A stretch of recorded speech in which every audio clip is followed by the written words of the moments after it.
The Republic of Korea Air Force has received its first TA-50 Golden Eagle Block II fighter trainer and light attack aircraft.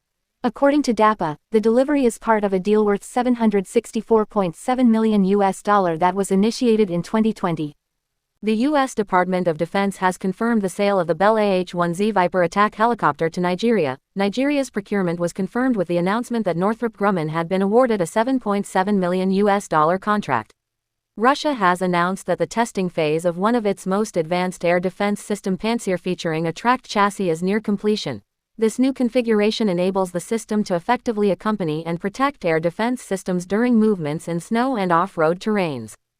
As part of the expanding military cooperation, India is set to assist Tanzania in establishing a mechanized infantry battalion. The number of Tanzanian defense personnel trained in India is likely to increase in the coming years as New Delhi looks to build up the country's defense capabilities. China's third aircraft carrier Fujian, the heaviest and most advanced compared to its two previous warships, is gearing up for sea trials. It is China's first carrier to be fitted with a rare electromagnetic catapult system that can launch a wider range of aircraft on deck.